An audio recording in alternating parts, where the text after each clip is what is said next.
Thank you very much, Sean. That was fascinating. And I just wanted to add, in addition to Tariq Ramadan as well, is Yusuf Islam or Cat Stevens, who promote the gentlest kind of side of Islam, if I can use this term. And he also was put on a flight, sent back to London, and he was not allowed to enter the United States, which is another example.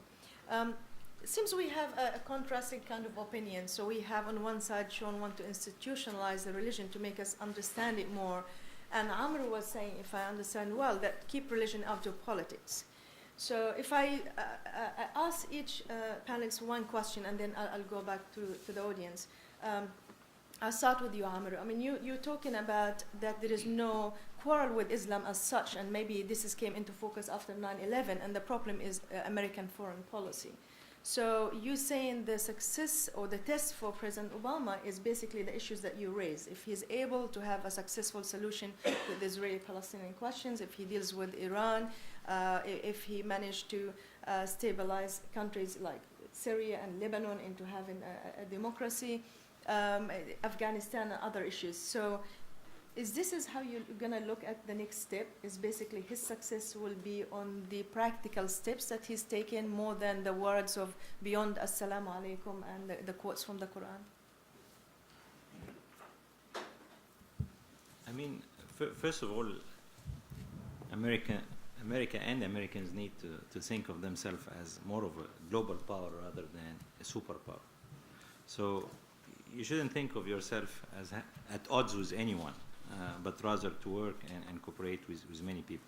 The differences would be there. There are differences in religion, differences in culture, differences in language, even in economic development level, and even difference in institutions and perceptions. So that will not go away, and even dialogue will not let this go away. The question is, how are you going to deal with one another? Religion. Back to your question. Okay, what to do with religion? I mean, as Sean mentioned, that we need to understand more religion. Okay, that's very important. I'm not debating that or speaking against it. Actually, it's more important to understand that, but not to factor this into foreign policy. But foreign policy people should be aware of the differences in people's mind and how people think and approach different issues, but not to initiate a whole foreign policy based on religion. Like for example, during, let's say, second term of the previous administration, where evangelicals and even newcomers to that matter had played a major role in trying to shape how foreign policy is based. And when I first came to the States in my current post, that was in 2006, and part of the events I participated in was based on people, American people who studied the region, who are trying to project themselves as people who understand the region. So they are being invited to speak, and honestly, I mean, in many occasions I found these people has nothing to do with the region, and they totally don't understand where the region is coming from. And it's, as you mentioned in the beginning, it's a vast region, and people have different, we are not talking about violent extremists. These people, I mean, are at odds with everybody in the region and outside the region. We are talking about the majority of the people that, you are talking about 1.3 billion people. So that's totally different than speaking about 200 or 500 people that would comprise one group or another. So I don't see that there is that difference between what Sean was trying to say and what I tried to project. My point is that let's keep religion out of foreign policy. Don't make religion cornerstone of devising any foreign policy. And as I mentioned, in Egypt, we even don't allow religion to be part of establishing political parties. And in the Muslim Brotherhood actually operate as an independent party, not as a religious party. Ambassador, I mean, I have to also to mention that we have a dismal record when it comes to religion in the Arab world. I mean, we do not respect anybody who kind of outside the mainstream of Sunni Islam. I mean, we treat minorities really badly, whether it's the Baha'is or the Shiites or the Christians or the Jews or anybody that's really different from us. So we have something serious to deal with.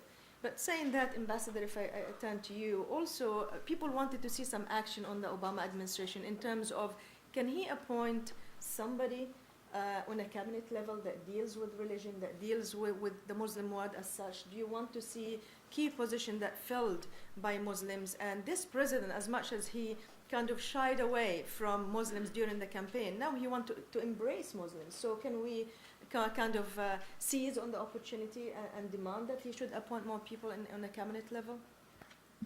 Thank you. I think we all know that in the previous administration there has been one ambassador for American ambassador to the Organization of Islamic Countries. I think it is not on the importance of appointing somebody to deal with religion as such, but somebody who knows religions to deal with foreign policy issues. So somebody who knows about Islam, for instance, but if it is needed, he must be somebody who is... He or she, I hope. Yeah, he or she, sorry, he or she, somebody who is able in formulating foreign policy to deal with particular issues involving